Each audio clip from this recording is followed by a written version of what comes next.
Alors, je vous rappelle qu'on est ici ce matin pour discuter et présenter l'appel à projet conjoint Afrique francophone Québec, qui est une collaboration entre les fonds de recherche du Québec et l'Agence universitaire de la francophonie. Je m'appelle Laurent Corbeil, je suis le responsable de ce programme pour les fonds de recherche du Québec. Et je vous présente mon collègue de l'AUF, Moussa Nombré. Bonjour Moussa. Bonjour, bonjour tout le monde. Moussa sera là donc pour m'accompagner dans l'explication des règles et pour tout ce qui touche l'AUF. Donc, c'est lui qui va expliquer ses points et qui pourra répondre à vos questions si vous avez des questions plus spécifiques là, qui concernent l'AUF. Je suis aussi accompagné de ma collègue Laurie Fredette qui va pouvoir suivre vos questions dans le chat. Donc, au fur et à mesure que je parle, vous pouvez, si jamais il y a un point qui n'est pas clair, si vous voulez une précision, vous pouvez l'écrire dans le chat et Laurie va me l'indiquer. Et donc, je vais pouvoir répondre à vos questions. Si vous avez des questions un peu plus générales, à la fin, donc, il va y avoir une période de questions aussi. Donc, pour des questions un peu plus générales, on pourra attendre à la fin. De- du webinaire. Euh, donc, sans plus tarder, on va commencer. Et donc, premièrement, je voulais vous dire que les objectifs du webinaire aujourd'hui, c'était de préciser les règles de l'appel et les règles d'admissibilité. J'ai déjà reçu quelques questions par courriel, notamment sur qui peut participer ou non. Est-ce que ça vaut la peine de déposer une candidature, des choses comme ça? Donc, on va préciser quelles sont les règles en lien avec ça. Je vais énumérer et expliquer brièvement la documentation que vous avez à rassembler et à soumettre avec votre demande. Je vais aussi expliquer brièvement le formulaire dans notre portail FRQNet. Et puis enfin, je vais répondre aux questions des personnes qui sont intéressées à soumettre un projet. Tout d'abord, pour commencer, je mets dans le chat le lien vers les règles du programme. Donc, je vous inviterai, si vous voulez, à cliquer sur le lien pour ouvrir les règles, mais je vais aussi partager mon écran pour vous montrer donc ces règles. Laurie, est-ce que tu pourrais me confirmer qu'on voit bien les règles à l'écran? Oui, tout est beau. Parfait, merci. Et donc, ici, on est sur le site des fonds de recherche du Québec dans l'appel à projet conjoint Afrique francophone Québec. Ici, on a les éléments les plus importants au haut de l'appel. Donc, c'est un appel qui est déjà en cours. Le formulaire est ouvert, les règles ont été publiées en ligne, vous y avez accès, donc c'est en cours. Et vous avez jusqu'au 1er septembre 2022 à 16 heures pour soumettre votre candidature. Le 16 heures est très important parce qu'à partir de cette heure-là, le formulaire ferme sur notre portail. Les projets pourront recevoir entre 35 000 et 50 000 dollars. Donc, vous aurez un budget à remplir. On va en parler plus tard. Et votre budget doit être dans ces montants-là. C'est une valeur totale pour des projets de 2 ans, financés à part égale entre l'AUF et les FRQ.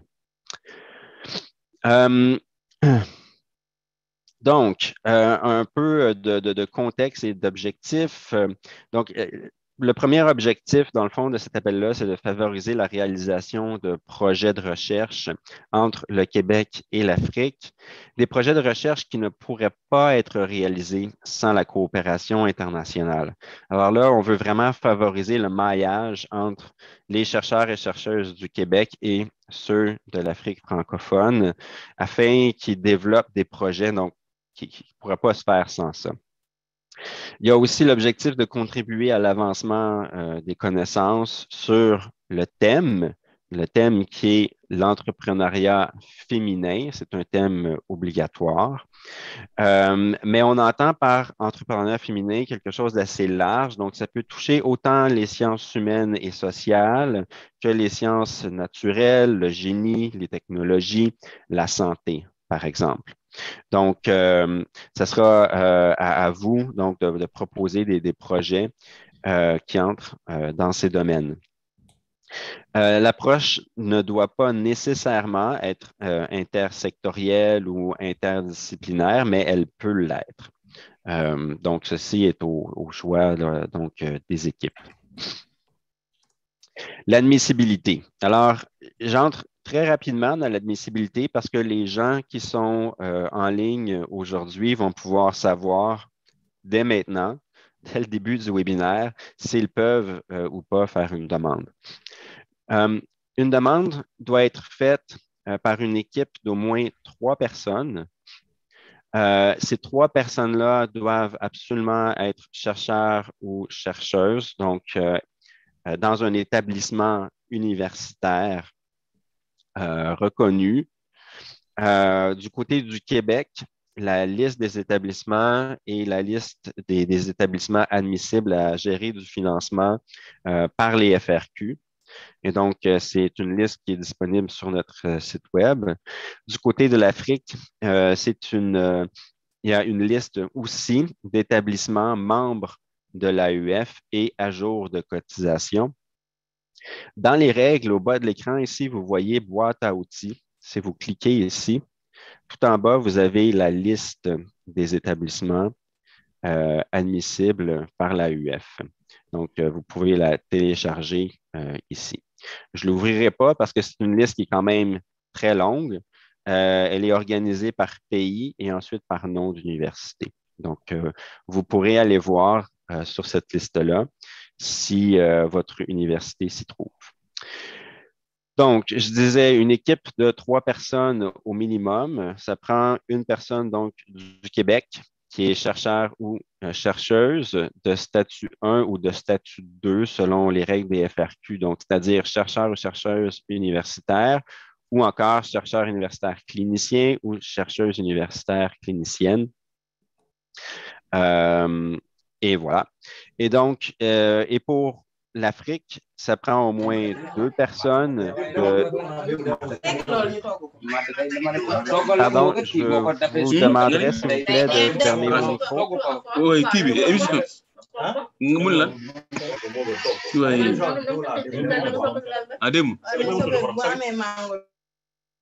Merci beaucoup. Donc, oui, du côté de l'Afrique, ça prend 2 personnes de 2 établissements différents et de 2 pays différents également qui se retrouvent sur la liste que je vous ai montrée. Il faut que ces personnes soient professeurs, chercheurs dans les établissements. Donc, ça, c'est l'équipe minimum. Si vous êtes capable, si vous entrez dans ces catégories-là et que vous êtes capable de former une équipe de 3 personnes qui répondent à tous ces critères, eh bien, vous êtes admissible à déposer une demande. Vous pouvez ensuite ajouter des co-chercheurs et co-chercheuses à votre équipe, tant au Québec qu'en Afrique francophone. Il y a un maximum de 2 personnes supplémentaires pour l'Afrique. On a limité à 2 personnes pour des raisons là, purement techniques. Mais de toute manière, il est aussi possible d'ajouter des collaborateurs et collaboratrices au projet sans limite de nombre. Laurie, est-ce qu'il y a des questions dans le chat jusqu'à ce moment-ci? Non, rien en lien avec les règles ou quoi que ce soit. Là, c'était plus au niveau de l'enregistrement, donc j'ai répondu. Ah, OK, parfait. Merci. Ensuite, qui fait quoi dans l'équipe? C'est très important pour faire déposer la demande.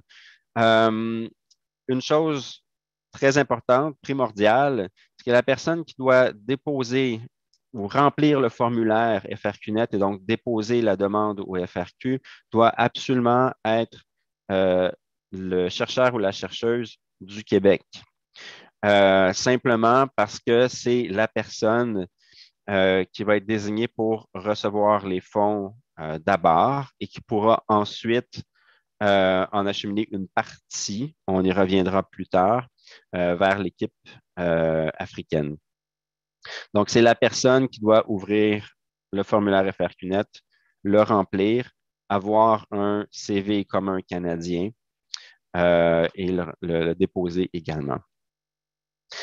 Donc, et c'est aussi la personne qui doit s'assurer d'obtenir toute la documentation qui est nécessaire de tous les membres de l'équipe, de joindre cette documentation-là au formulaire FRQNet et qui doit valider et signer électroniquement le formulaire et puis l'envoyer.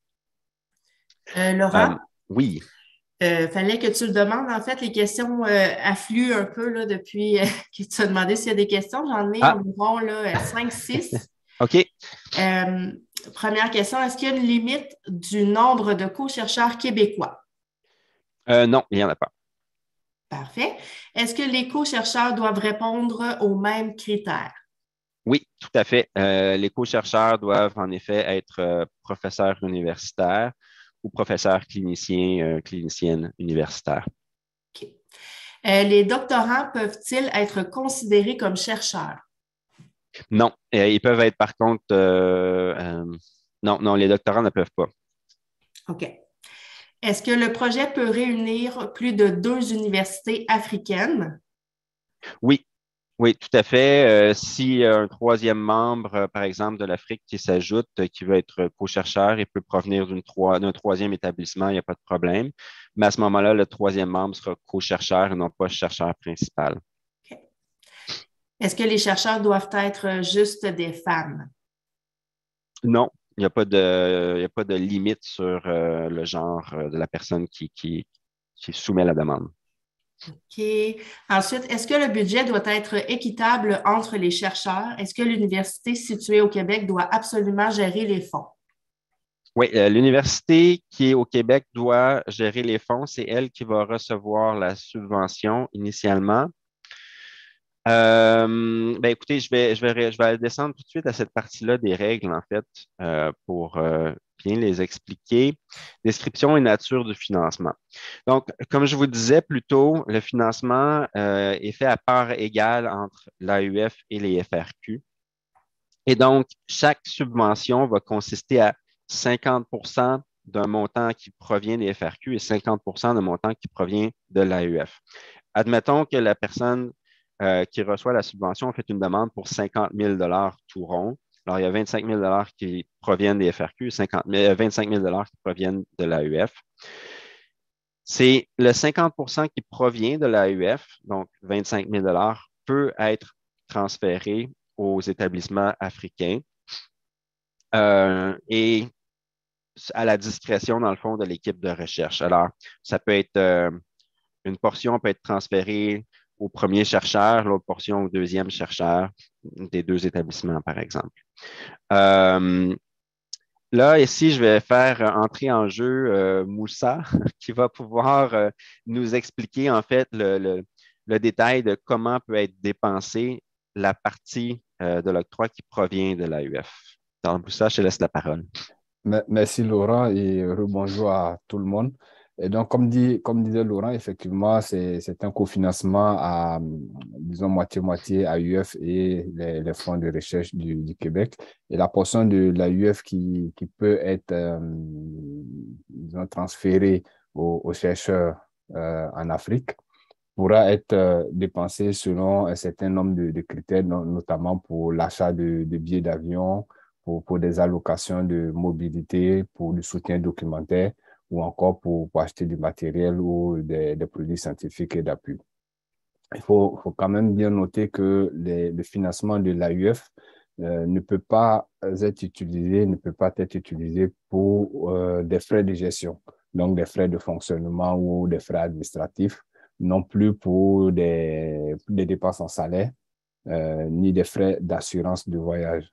Donc, tous ces frais-là devraient être couverts par d'autres types de financement, pas par le financement de l'AUF.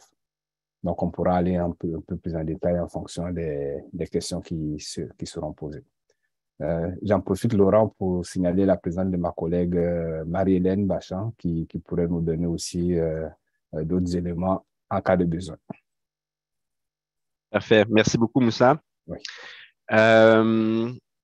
Donc, Laurie, je crois que ça répond à la question pour le moment.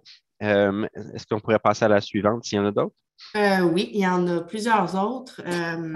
Est-ce que l'agriculture fait partie des thématiques des projets?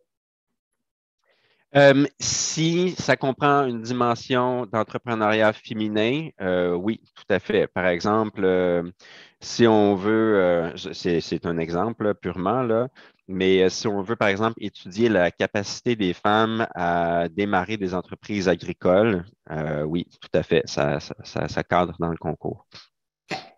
Est-ce que les étudiants PhD sont admissibles en tant que chercheurs? Non. OK. Est-ce que les chercheurs doivent être dans 3 institutions différentes? Ben, les trois principaux chercheurs, oui, parce qu'il y en a un qui est au Québec, 2 en Afrique, et les 2 en Afrique doivent être dans 2 établissements, 2 pays différents. Le projet ne concerne que la recherche ou un travail sur le terrain est souhaité? Non, la subvention concerne seulement la recherche. Il peut y avoir des partenariats avec des organismes sur le terrain, par exemple, mais c'est vraiment une subvention de recherche qu'on offre. Ensuite, c'est plutôt un commentaire, question. Je pense que le délai de candidature est court. Ne peut-on repousser le délai à la fin septembre? Malheureusement, non. C'est vrai que c'est court, on en est conscient. C'est une question de gestion de concours par la suite. Il faut faire le comité d'évaluation, il faut faire l'admissibilité des candidatures. En tout cas, ça peut être un très, très long processus. Et pour rentrer dans nos années financières là, de l'AUF et des FRQ, on a jugé que c'était le plus tard qu'on pouvait le faire. Est-ce que les collaborateurs pourraient ne pas être rattachés à une université ou provenir d'une autre province que le Québec? Oui, alors là, on a comme catégorie de participants, on a les chercheurs principaux, donc les 3 membres de l'équipe minimum. On a des co-chercheurs qui peuvent s'y rattacher et des collaborateurs. Effectivement, les collaborateurs peuvent provenir d'autres régions. Par contre, vous devez savoir que les collaborateurs n'ont aucun droit de gestion du financement et ils n'ont rien à soumettre et ils ne sont pas considérés dans l'évaluation de la demande.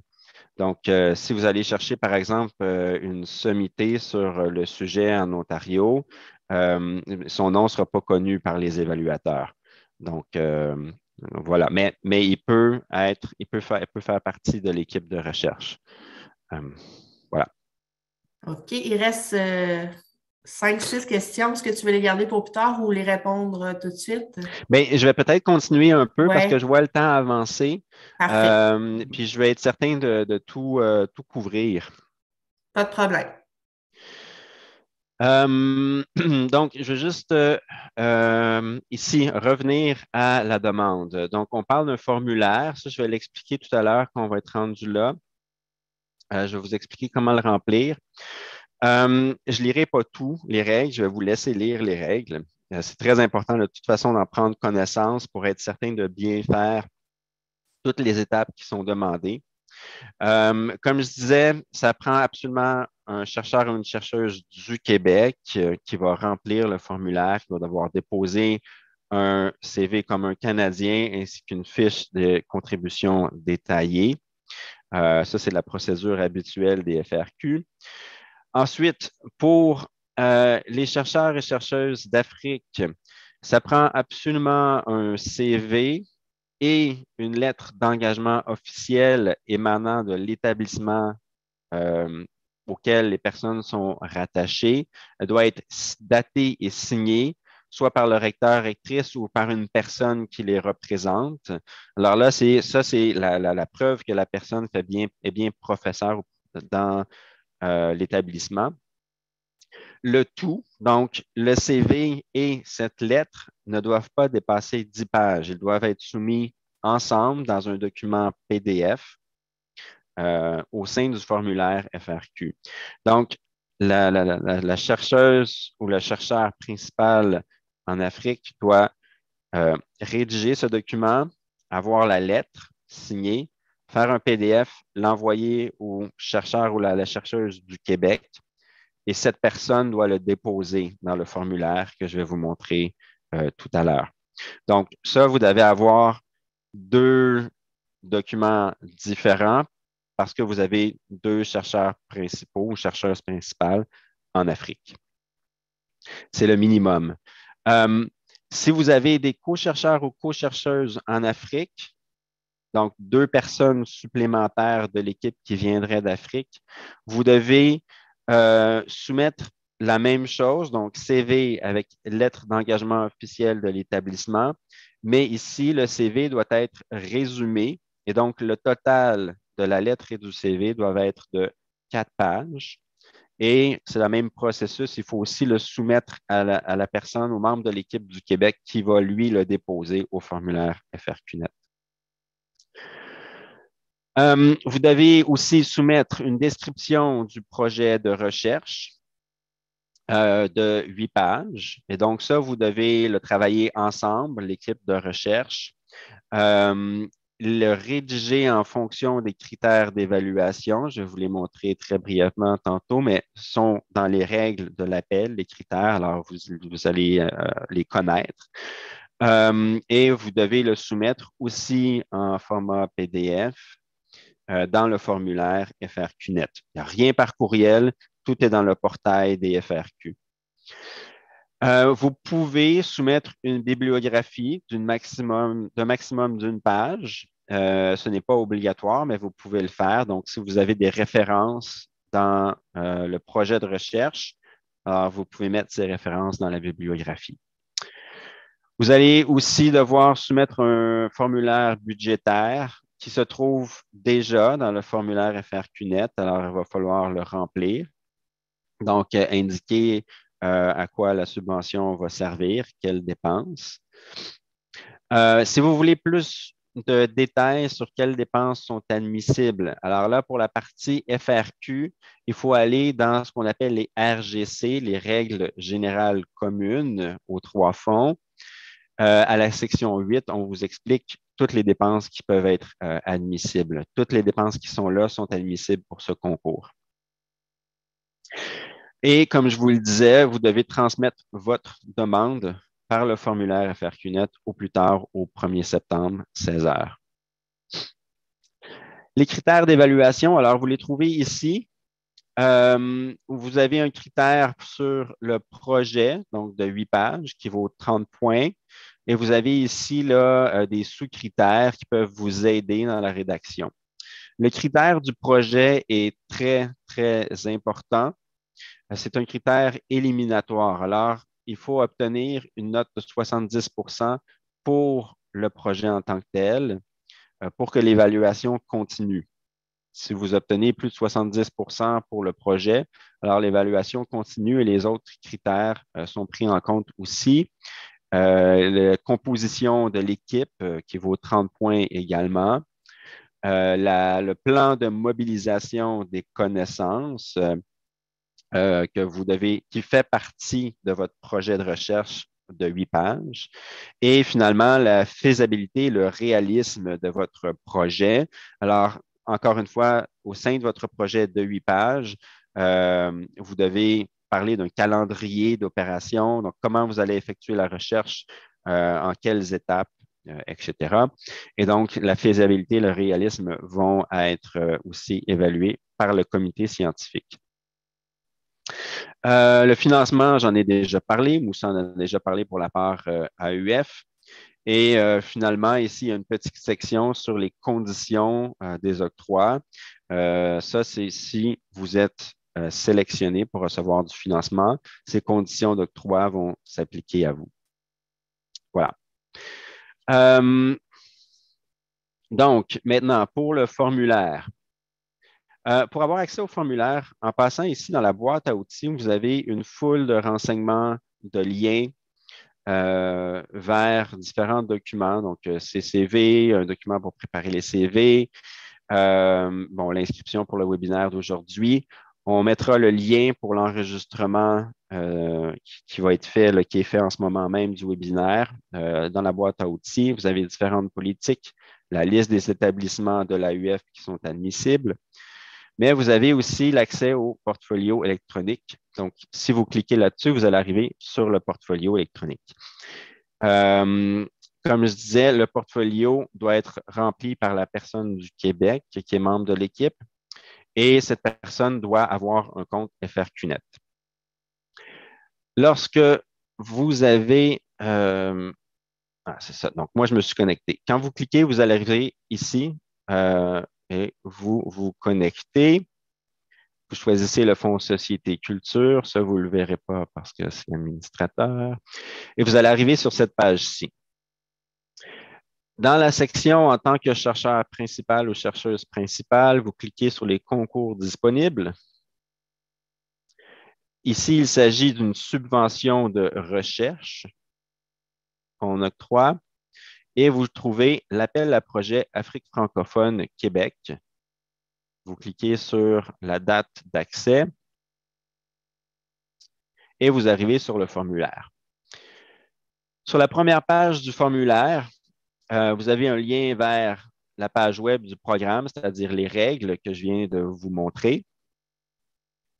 Vous avez aussi un lien vers les règles générales communes, si vous voulez les consulter. Je vous le suggère fortement. Et vous avez aussi le lien vers un document PDF d'une page qui vous explique les normes de présentation des fichiers joints.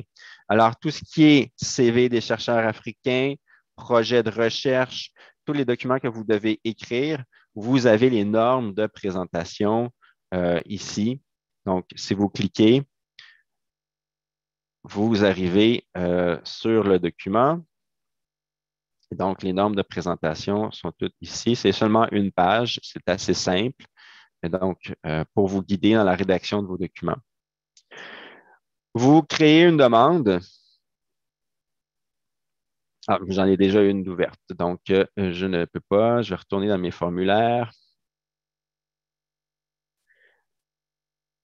Donc, ça, vous n'avez pas à faire ça, là. C'est juste que moi, mon formulaire était déjà ouvert. Vous allez dans la section chercheur principal et chercheuse principale pour la personne du Québec. Vous remplissez. À chaque étape, à chaque page, vous devez cliquer sur sauvegarder et ensuite sur valider la page. C'est très important. Lorsque vous avez un rond vert à gauche de chaque page, ça veut dire que la section est bien complétée. Quand c'est rouge, ça veut dire qu'il n'y a rien qui a été fait. Et quand c'est jaune, ça veut dire que vous avez commencé, mais que ce n'est pas complété. Donc, c'est très important que tout soit au vert avant d'envoyer votre candidature. Vous avez l'établissement gestionnaire ici, qui est l'établissement auquel est affilié le chercheur ou la chercheuse principale du Québec. Ensuite, vous avez l'onglet ici pour les chercheurs principaux, chercheuses principales internationales.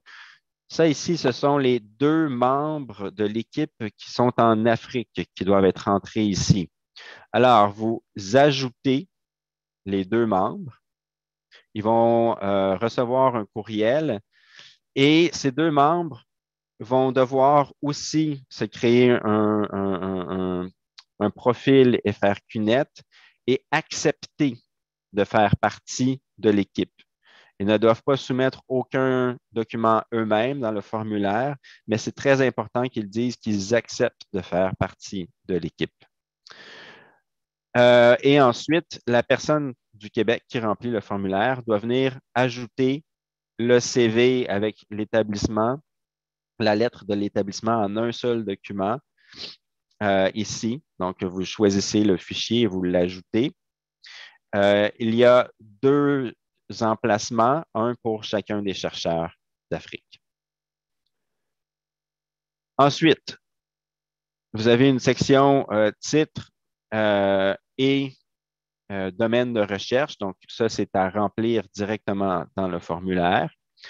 Le titre et le résumé, qui est la prochaine question, la prochaine section, pardon, doivent absolument être remplis en français et vous avez l'option de mettre une traduction anglaise si vous voulez. Mais l'aspect français est obligatoire.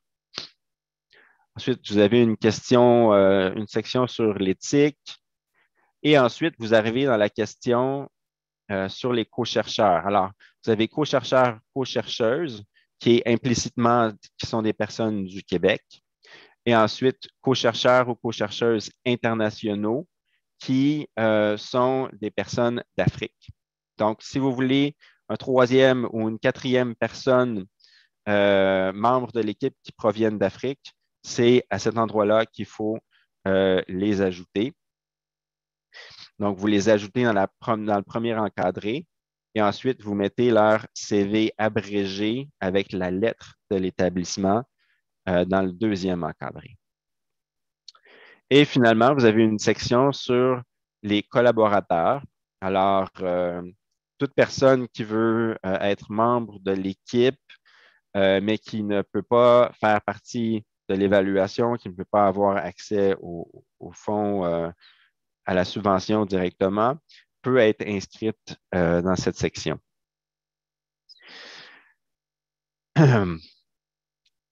Dans la section description du projet de recherche ou de la programmation, vous ajoutez ici votre document de 8 pages qui décrivent le projet de recherche que vous soumettez pour évaluation.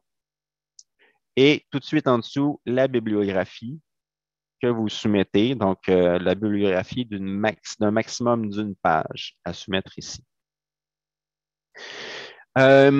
Si jamais vous avez eu des interruptions dans votre carrière, peu importe la raison, vous pouvez les entrer dans la section ici. Et donc, c'est des éléments qui peuvent être pris en considération. Ensuite, très important, le budget. Alors, les budgets, vous entrez les données budgétaires, donc la répartition de comment vous allez dépenser l'argent dans cette section-ci du formulaire. Vous pouvez avoir un aperçu des dépenses admissibles en cliquant ici. Donc, vous avez toutes les dépenses admissibles. Fermez la fenêtre. Et pour ajouter une dépense, eh bien, vous cliquez ici sur le bouton « Ajouter une dépense ». Et là, il faut remplir pour chacune des dépenses et valider la page. Dans la section « Budget », dans le deuxième encadré au bas de l'écran, il faut aussi ajouter un document d'une page de justification des dépenses prévues. C'est seulement une page, mais c'est une page dans laquelle vous expliquez, par exemple, si vous écrivez que vous voulez utiliser 1 000 $ pour un frais de voyagement, à quoi va servir le frais de voyagement? Est-ce que c'est pour le chercheur du Québec aller rencontrer les deux personnes en Afrique, faire un terrain, faire la recherche en Afrique, par exemple, ou encore pour un colloque? Il faut l'expliquer dans ce document d'une page. Finalement, il y a une section suggestions d'experts et d'expertes. Donc, il faut suggérer 5 personnes, si je me rappelle bien. Tout est écrit ici. Ça, c'est pour nous aider à former le comité scientifique. Et finalement, une section autres documents. Et ça, donc, dans les règles de l'appel, si vous voyez qu'il faut que vous ajoutez un document explicatif ou quelconque qui est écrit dans les règles de l'appel, c'est dans cette section-ci qu'il faut l'ajouter. De mémoire, il me semble qu'il n'y a pas de document obligatoire à déposer dans cette section pour cet appel particulier. Très important, il faut absolument à la fin aller dans la section signature et transmission. On y arrive, où vous avez un engagement légal de la personne candidate qui remplit le formulaire. vous devez accepter, valider le formulaire et ne pas oublier de transmettre. Une fois le formulaire validé, il faut le transmettre, il faut l'envoyer. Si vous ne cliquez pas transmettre après l'avoir validé, le formulaire ne nous parvient pas. Alors, il faut absolument cliquer transmettre avant 16 heures le 1er septembre. C'est ce qui complète donc les informations pour le formulaire. Je crois qu'il y a beaucoup de questions. Je ne sais pas, Laurie, si tu étais capable de faire un tri par type de questions. Puis c'est assez difficile. Tu les vois actuellement, les questions, Laurent? Ben là, en ce moment, je vois juste là, que 30 questions dans le fil de discussion. Là, je ne les vois pas. Je ne veux pas arrêter mon partage d'écran parce que peut-être que je vais en avoir besoin là, pour répondre aux questions. Donc, je peux te laisser me les poser, même si c'est Oui. dans le désordre, c'est pas très grave. Ben, je vais repartir d'où on était, en fait, là, pour ne pas perdre le fil. Est-ce qu'un chercheur post-doctoral au Québec peut être un chercheur principal ou co-chercheur dans le cadre de ce projet? Non, pour être co-chercheur ou chercheur principal, il faut absolument avoir le statut 1, c'est-à-dire être professeur universitaire. Donc, ensuite, les doctorants peuvent-ils être des collaborateurs? Euh, Bonne question. Je ne crois pas. Bernard, je ne sais pas si tu pourrais venir à mon aide. C'est une question que je n'ai jamais eue. Oui, donc bonjour à tous. En fait, toutes les personnes qui ont un statut en formation ne peuvent pas agir en tant que collaborateurs. Donc, ce qui est de post-doctorant, doctorant, étudiant premier, deuxième, troisième cycle, bref, ils ne peuvent pas être considérés comme collaborateurs, peuvent profiter en fait de certains apports ou du financement comme étudiants, comme en statut de formation, mais pas comme collaborateurs directement. C'est ça, parfait. Merci beaucoup, Bernard. Oui, c'est ça. En fait, c'est qu'il y a une partie de la subvention qui peut être utilisée. La partie des FRQ peut être utilisée pour du salaire d'étudiants au deuxième, troisième cycle s'ils travaillent pour le projet de recherche, par exemple, ou pour des bourses, par exemple. Et voilà. Donc, prochaine question. Le projet peut-il durer 1 an? Si oui, quel est le montant maximal? Très bonne question. Ben, le montant maximal est le même. En fait, quand vous recevez une subvention, vous la recevez pour les 2 années. Là où ça peut peut-être créer un problème, je vous dirais, c'est au niveau du comité d'évaluation scientifique. C'est-à-dire que il ne faut pas perdre de vue que vous êtes en compétition avec d'autres projets. Si le comité juge que le projet n'est pas assez ambitieux ou assez novateur, vous pourriez perdre des points au sein du comité. C'est plus là qu'il y a un enjeu là, qui se situe. Bernard, je ne sais pas si ma réponse est complètement à côté de la traque, là, tu peux me rectifier, mais autrement, là, Bonjour à nouveau. Bref, ouais. non, pour ça, je vois, en fait, ta réponse est parfaite, c'est-à-dire que on doit bien justifier dans toutes les parties du dépôt de la demande, en fait, la portée, la durée, le travail à faire pour la demande. Donc, si le projet est un peu, en fait, est en partie sur les années finançables, mais on ne raccourcit pas le financement, si c'est ça la question.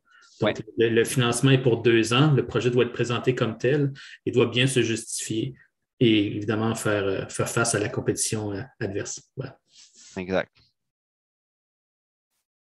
Donc, prochaine question. Est-ce que le financement de l'AUF peut permettre de rémunérer les assistants-assistantes de recherche africaines? Je pense que celle-ci est pour moi. Oui, vas-y, Moussa. Mais comme déjà mentionné, il y a certaines dépenses qui ne sont pas admissibles dans le financement de l'AUF, dont notamment tout ce qui a trait au salaire et rémunération. Et pour les étudiants, ce qui est finançable, ce sont les allocations de mobilité. Donc, lorsqu'un étudiant se déplace dans le cadre du projet, une partie du financement peut être utilisée pour soutenir ce déplacement-là. Et dans les règles qui ont été présentées par Laurent, les montants maximum sont aussi bien spécifiés, que ce soit pour les étudiants ou les profs qui se déplacent. Merci, Moussa. Merci. Un chercheur qui n'est pas professeur associé à un laboratoire de recherche au Québec peut-il intégrer l'équipe de chercheurs? Il ne faut pas nécessairement être associé à un laboratoire. Il faut seulement être professeur, donc de statut 1, là, selon les règles générales communes. Donc, si vous êtes professeur, que vous pouvez superviser des étudiants au doctorat selon votre établissement, il n'y a pas de problème. Vous pouvez soumettre votre candidature. Vous n'avez pas besoin de faire partie d'un laboratoire qui existe déjà, là. Est-ce qu'un professionnel de recherche serait éligible? Non, malheureusement. S'il y a des partenaires terrain, peut-il y avoir des fonds dédiés au travail sur le terrain? Au travail sur le terrain, je ne suis pas certain de pouvoir de comprendre la question. Est-ce que la personne qui a posé la question pourrait peut-être préciser? Vous pouvez le faire en ouvrant votre micro. C'est Admin qui a posé cette question. Je n'ai pas son nom de famille. Je ne sais pas si cette personne peut prendre le micro.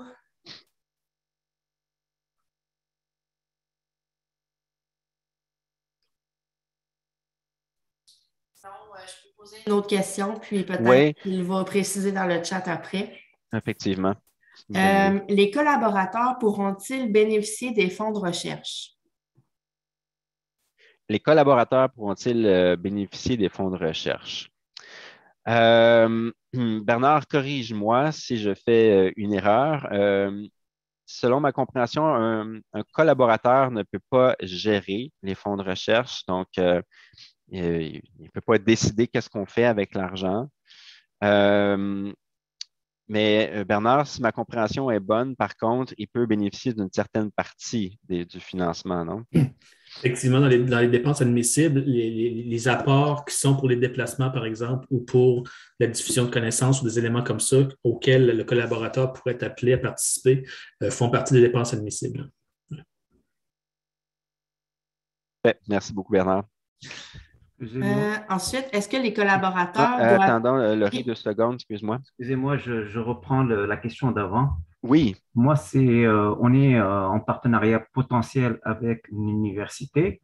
Je travaille dans le cadre d'un travail terrain et on aurait besoin, par exemple, pour des formations, pour un support, pour des femmes qui pourraient intégrer un cadre d'entrepreneuriat, d'équipement, l'acquisition d'équipements. Sauf la problématique qu'on a, c'est que l'établissement universitaire n'a pas la possibilité d'acquérir des équipements en dehors pour une autre institution, comme par exemple pour nous.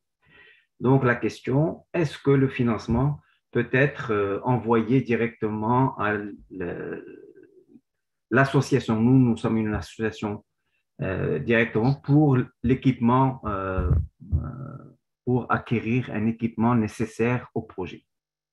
En gros, c'est ça la question. OK. Et d'après ce que je comprends, là aussi, ça serait une association donc, en Afrique, là. Oui, tout à fait. OK. Donc, ça serait la partie de l'AUF, dans le fond. Moussa, je crois que... Oui. Ben, pour revenir un peu sur la règle générale qui a été donnée, c'est que tous les participants, en tout cas ceux qui sont les principaux participants dans l'équipe de recherche, doivent provenir d'établissements qui sont membres de l'AUF et cette liste a été aussi jointe à l'appel. Donc, si votre association est membre de l'AUF, elle pourra, à titre de co-chercheur principal ou co-chercheur ou quelque chose international, participer au financement. Okay. Donc, il faut absolument là, que ce soit un membre de l'AUF qui utilise le financement. Oui, il n'est pas possible ensuite là, de réacheminer le financement à un autre établissement, une autre association. Merci. D'accord. De rien. Laurie. Oui, donc, prochaine question. Est-ce que les collaborateurs doivent également être rattachés à une université? Pour les collaborateurs, non, pas nécessairement. Je vais retourner ici dans l'appel. Oh, je vais fermer la boîte à outils. Donc, admissible dans la section admissibilité.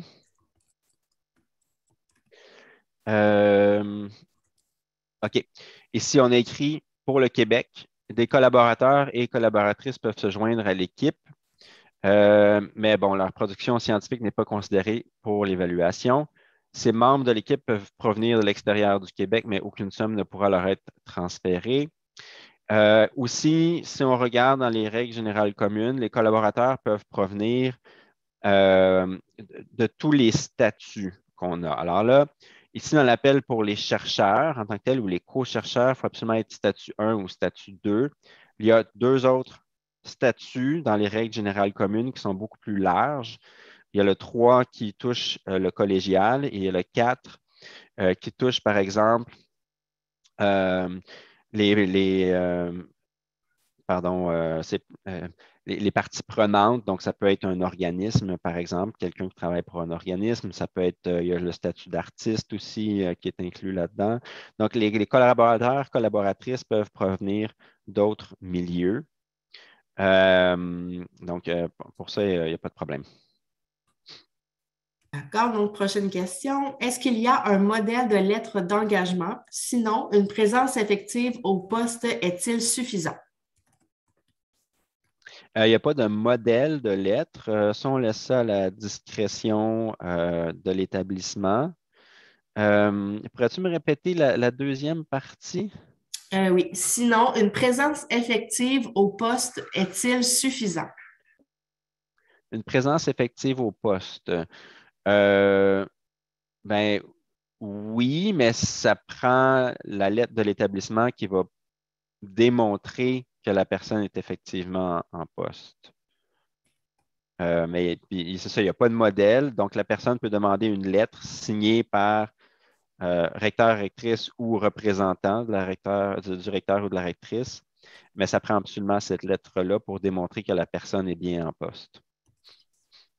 D'accord. Donc, prochaine question. Est-ce que les chercheurs principaux de l'Afrique peuvent provenir de structures de recherche membres de l'AUF ou bien s'ils doivent provenir seulement d'établissements universitaires? Je te laisse, Moussa. Oui.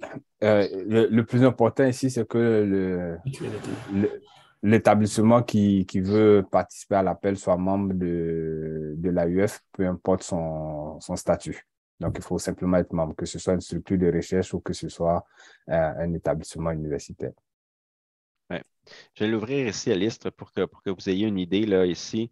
Donc, on s'est classé par pays, comme je disais. Ça commence avec l'Afrique du Sud, l'Algérie. C'est quand même une longue liste. Je ne suis pas certain, la personne qui a posé la question, quelle différence ils font entre structure de recherche et université. Mais on voit ici qu'il y a des instituts, par exemple, comme l'Institut international d'ingénierie de l'eau et de l'environnement, Centre national de la recherche scientifique et technologique, par exemple, au Burkina Faso.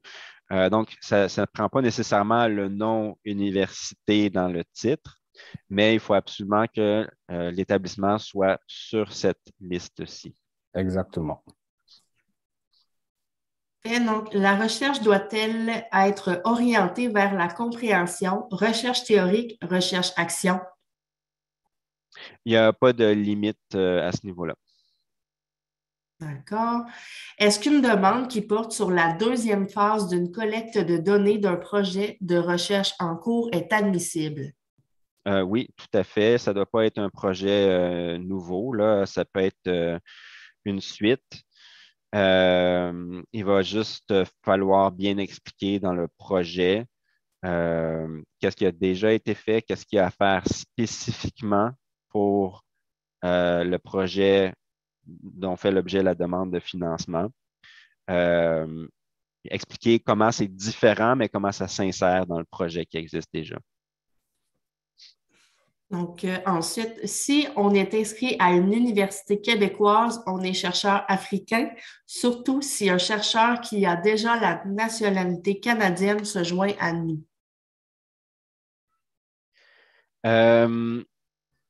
Si je comprends bien, en fait, la personne qui pose la question est une personne d'origine africaine, mais elle est établie au Québec et elle est professeure universitaire au Québec. Est-ce que j'ai bien compris? C'est ce que j'en comprends également. Donc, la personne serait d'origine africaine, effectivement, inscrite possiblement à une université québécoise. Je ne sais pas si cette personne pourrait préciser sa question, soit dans le chat ou en prenant la parole. Mhm. Mais en fait, je vais commencer à répondre. Peut-être que ça va répondre à la question. En fait, ce qui est le plus important, ce n'est pas la citoyenneté, c'est l'affiliation universitaire. Si vous êtes professeur à l'Université du Québec à Montréal, par exemple, ou à l'Université Laval, peu importe votre citoyenneté, si vous avez le statut de professeur, vous êtes admissible en tant que chercheur du Québec ou chercheuse du Québec. Je ne sais pas si ça répond à la question ou si la personne voulait préciser. Pas d'autres messages de sa part dans le chat pour l'instant. OK. On va peut-être passer à la prochaine question, puis on y reviendra au besoin. OK. Qui d'entre le chercheur et son établissement gère le financement qui est alloué aux chercheurs africains? OK. Attends, répète-moi ça. Qui d'entre le chercheur et son établissement gère le financement qui est alloué aux chercheurs africains? OK. En fait, les versements du financement sont toujours effectués entre établissements. Et donc, ça va partir des fonds de recherche vers l'établissement du Québec. Et s'il y a transfert vers l'Afrique, ça va être entre les deux établissements. Et ensuite, le chercheur va pouvoir utiliser les fonds et les demandes. Il va falloir qu'il fasse la demande auprès de son établissement là, pour utiliser les fonds parce que l'établissement est responsable de faire, pardon, le terme m'échappe, mais la reddition de compte. La reddition de compte. Merci beaucoup, Moussa. Oui. Ensuite, si on est étudiante en maîtrise avec mémoire, est-ce qu'on peut aussi soumettre une candidature? Non, malheureusement, vous pouvez faire partie de l'équipe. Vous pouvez, si votre professeur, par exemple, soumet, ou votre directeur ou votre directrice de mémoire soumet une demande, obtient un octroi, vous pouvez bénéficier du financement en tant qu'étudiante. Donc, ça, c'est une dépense admissible, mais vous ne pouvez pas faire partie de l'équipe qui soumet la demande. Ensuite, comment le processus d'évaluation des différents projets financés se déroule-t-il? Comment l'évaluation se déroule? OK. Grosso modo, on forme un comité scientifique, donc qui est composé d'experts à qui on demande de former un comité. Dans ce cas-ci, il va y avoir 4 membres de comité, 4 experts. On leur fournit tout le matériel que vous nous avez fourni, donc c'est-à-dire CV, CCV, projet, bibliographie, budget. Et eux, sur la base des critères qui sont dans les règles, vont évaluer la demande. Alors, ils vont faire un premier exercice par eux-mêmes, individuellement, et ensuite en comité, donc ensemble, en discutant, ils vont établir la pondération qui est attribuée à chacun des critères et ensuite la pondération finale totale. Et ensuite, il va y avoir un ordonnancement des candidatures selon cette pondération. D'accord. Donc, prochaine question. Pouvez-vous préciser qui transfère les fonds vers les co-chercheurs africains? Est-ce le FRQSC qui envoie les fonds ou est-ce que tous les fonds sont versés à l'établissement universitaire québécois et c'est l'Université québécoise qui doit faire le transfert de fonds? C'est le deuxième choix. C'est nous, on verse à l'établissement québécois qui, eux, doivent verser à l'établissement africain. C'est bien écrit dans les règles que c'est permis. Alors, si l'établissement québécois dit non, non, ce n'est pas permis, habituellement, ce ne l'est pas, mais dans le cas de ce programme-ci, on a eu l'autorisation pour le faire. Alors, c'est faisable. D'accord. Ensuite, je suis médecin algérien. J'aimerais bien savoir si un chercheur étranger peut proposer un projet de recherche. Chercheur étranger, OK, vous ne pouvez pas vous-même proposer le projet. Il faut vous mettre en lien avec quelqu'un du Québec, donc un chercheur ou une chercheuse du Québec. Et ensemble, former une équipe de 3 personnes et ensemble proposer le projet. Si vous avez déjà une idée en tête, ça peut faciliter grandement le projet. Vous pouvez trouver quelqu'un au Québec qui a le goût de s'investir dans ce projet de recherche-là. Si c'est déjà développé, que vous avez déjà des parties de rédiger, ça peut faciliter le processus grandement. Mais vous-même, depuis l'Algérie, vous ne pouvez pas soumettre un projet au FRQ. OK. Les partenaires terrain peuvent-ils être collaborateurs? Oui, les partenaires terrain peuvent être collaborateurs. Effectivement. Le financement provient 50 FRQSC AUF. Est-ce qu'il y a un minimum à allouer aux établissements africains ou du Québec? Un minimum, non. Non, il n'y a pas de minimum à allouer. Il y a plutôt un maximum, c'est-à-dire que le maximum qui peut être transféré vers les établissements africains, c'est 50 de la subvention. Il n'y a pas de minimum. Par contre, comme je l'ai mentionné une petite affaire plus tôt, le budget est soumis au comité d'évaluation. Et si, par exemple, une équipe demande 50 000 et que les 50 000 restent au Québec, ça peut être un point négatif, c'est-à-dire que le comité pourrait dire, par exemple, mais comment les chercheurs africains vont faire pour participer au projet s'ils ne touchent aucune partie du financement. Donc voilà, c'est un peu là où il y a un minimum, je vous dirais, mais il n'y a pas de montant minimal à transférer nécessairement. Donc, prochaine question. Comment un post-doctorant du Québec engagé dans le projet pourrait-il bénéficier du financement du FRQ? Billets seulement pour des activités liées au projet en Afrique, rémunération? Il peut y avoir une partie de rémunération. Bon,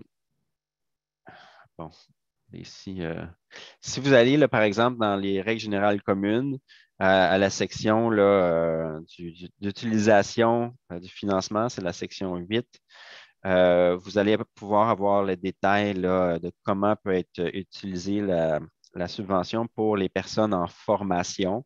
Donc, les postdoctorants font partie de cette catégorie-là.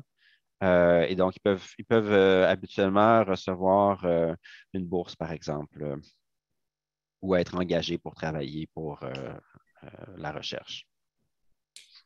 Est-ce qu'un professeur dans des universités privées d'Afrique francophone est éligible? Il faut qu'il soit membre de la liste. Il faut qu'il soit membre de l'AUS et être sur la liste. Parfait. Est-ce qu'un professeur du Québec est éligible à soumettre une demande, sachant qu'il pourrait être en année sabbatique pendant la réalisation du projet? Oui.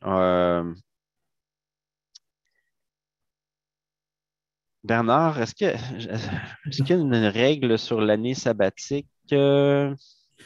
En fait, c'est que on doit maintenir son statut en recherche. Donc, si l'année sabbatique ne vous empêche pas d'être professeur, vous ne perdez pas votre statut en recherche. Donc, il n'y a pas de problème à ce que vous exécutiez, à ce que vous fassiez partie de l'équipe, que vous dirigiez l'équipe, que vous participiez aux activités de l'équipe sans problème. Par contre, vous devez avoir accès à tout le même matériel, à toute l'action en fait de suivi de rédition, parce qu'évidemment, ça repose sur vos épaules comme chercheur principal. La reddition de compte et le suivi passent par l'accès au FRQNet, entre autres. Voilà, merci Bernard. Est-ce qu'un chercheur permanent des CCTT des Cégeps du Québec peuvent être un chercheur principal? Non, malheureusement, pas pour ce concours-ci. Est-ce est-ce que le financement peut servir à rémunérer un post-doctorant africain pour travailler sur le projet? Non, comme on l'avait déjà dit, la part du financement de l'AUF ne peut pas servir à financer des rémunérations ou des salaires. Mais ça, Ensuite, oui.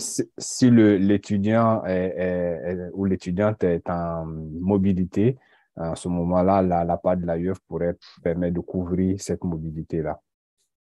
Je voulais profiter du fait que j'ai le micro pour apporter aussi une précision. Quand on parle d'établissement membre de l'AUF, il faut aussi ajouter le fait que cet établissement doit être aussi à jour de ses cotisations vis-à-vis de l'AUF. C'est certain que vous n'avez pas forcément la possibilité d'avoir sur le site l'état de cotisation, mais vous pouvez vous rapprocher de nos implantations de proximité, donc la plus proche de vous, qui pourra vous donner l'information sur l'état de cotisation de votre établissement. Mais c'est très important à vérifier. Ok. Si l'on pense à un étudiant de maîtrise, le financement peut-il couvrir ses dépenses en Afrique ou cet étudiant doit-il venir au Québec pour faire ses études? OK, si on parle d'un étudiant, par exemple, en Afrique qui étudie dans un établissement africain, non, comme Moussa vient de le dire, il faut que l'étudiant soit en mobilité pour pouvoir profiter de la part AUF. Sinon, il faut qu'il soit au Québec, effectivement, pour profiter de la part FRQ. Il resterait 3 questions. Si on a un financement complémentaire à notre projet à partir d'un autre organisme, comment cela peut s'arrimer? Ben, vous pouvez le mentionner dans votre demande, dans le projet. Vous pouvez expliquer comment le financement de cet appel-ci va contribuer à amener votre projet plus loin. Mais il n'y a pas de règle particulière là, à ça. Je vous dirais encore une fois, ce qui est le plus important, c'est de réfléchir à comment ça peut être perçu par le comité d'évaluation. Dans ce cas-là, je crois que ça peut être perçu très positivement si c'est bien expliqué de comment le nouveau financement va contribuer au projet qui existe déjà. Est-ce que le budget doit détailler la répartition des fonds entre le Québec et l'Afrique? Oui. En fait, ça va être dans la justification des dépenses. C'est-à-dire que quand vous remplissez le formulaire FRQ-Net à la partie budget, il n'y a aucun élément qui dit, admettons, là, pour les frais de déplacement, sont permis autant par les FRQ que par l'AUF, les frais de déplacement. Il y a des règles pour l'AUF, là, évidemment, mais il n'y a rien dans la section budget qui explique ou qui vous permet de dire il y a tel montant qui va être pris sur les FRQ et tel montant sur l'AUF. Ça, il faut le faire dans la justification du budget, qui est dans la même section du formulaire. C'est un document d'une page que vous devez ajouter. Je l'ai montré tout à l'heure. Et c'est à cet endroit-là que vous devez indiquer là, si le déplacement, par exemple, va être pris à même la subvention de l'AUF ou du FRQ. Cette même personne pose une seconde question. Donc, un doctorant du Québec peut-il voyager en Afrique dans le cadre du programme en utilisant les fonds? Oui. Bernard, Je ne vais pas m'avancer sur les règles du programme, mais en tant que dépenses admissibles, des terrains ou des déplacements sont admissibles dans les règles générales communes. oui, donc, et puisque toutes les dépenses admissibles aux règles générales communes sont admissibles pour ce programme-là, alors oui, c'est admissible. OK. Donc, 2 questions. Est-ce qu'un maître de conférence d'une université membre de l'AUF est éligible? Un maître de conférence, oui, Moussa. Ben, selon les thèmes qui ont été énoncés, c'est que cette personne doit faire partie du corps professoral de son université et avoir, comme disait Laurent, cet engagement, cette lettre signée de l'établissement qui certifie que la personne est effectivement enseignant ou enseignante dans l'établissement. Voilà. OK, donc, dernière question. Si l'étudiant est rattaché à un établissement africain, peut-il avoir une rémunération en travaillant sur le projet de recherche? Ça va être encore ça va Non. être encore la même réponse, non? Oui. Malheureusement. Donc, Sauf si le travail à faire consiste en une mobilité qui amène l'étudiant, par exemple, au Québec pour venir faire une partie du travail. Voilà. En ce moment-là, les frais de mobilité peuvent être couverts par le financement. donc, pour l'instant, je n'ai pas d'autres questions. Laurent, je te laisse le mot de la fin. D'accord, parfait. Bien, merci beaucoup, Laurie, d'avoir d'être prêté au jeu de toutes ces questions. Donc, pour le mot de la fin, je voudrais seulement vous indiquer que aussi au bas, au bas des règles, si vous avez des questions, il y a ici une adresse courriel pour me rejoindre. Donc, vous pouvez m'écrire. Ce sera soit moi ou encore Laurie qui répondront à vos questions, tout dépendant de la nature des questions. Et donc, n'hésitez pas, on est là pour ça, pour vous aider. Sinon, je crois que ça fait le tour. Alors, je remercierai tout le monde autour de la table d'être venu, d'avoir assisté au webinaire, d'avoir posé de nombreuses et très pertinentes questions. Merci tout spécial à Moussa Nombré de l'AUF d'avoir été présent, d'avoir répondu aux questions avec moi, et à mon collègue Bernard et à Laurie des FRQ pour m'avoir accompagné dans la démarche. Et oui, vas-y, Laurent, Moussa. avant de te laisser la dernière phrase, je tenais aussi à remercier de façon particulière les fonds de recherche du Québec pour ce beau partenariat-là. Et puis, appuyer les remerciements que tu as fait à l'encontre de tous les participants et de toutes les participantes. Et féliciter d'avance aussi tous ceux et toutes celles qui vont déposer des dossiers. Nous les remercions d'avance. J'invite aussi tout le monde à continuer aussi à regarder le site web de l'AUF pour rester informé de nos nouveautés, de nos appels à projets et pourquoi pas s'abonner à nos infolettes. Donc, vous trouverez tout ceci sur le site de l'AUF, auf.org. Merci. Parfait, parfait. Merci beaucoup, Moussa. Et pour ceux qui ne le savent pas, il y a aussi une infolettre des FRQ. Donc, vous pouvez aussi vous abonner à notre infolettre si vous voulez. C'est une bonne idée de le mentionner. Sinon, ça sera tout pour nous. J'espère que ça a été instructif et que ça va vous aider dans la rédaction de vos demandes et dans le dépôt de vos demandes. Et donc, je vous souhaite bonne chance à tout le monde qui vont poser leur candidature. Et à bientôt si jamais on s'écrit. Au revoir. Merci, au revoir. Merci, Moussa.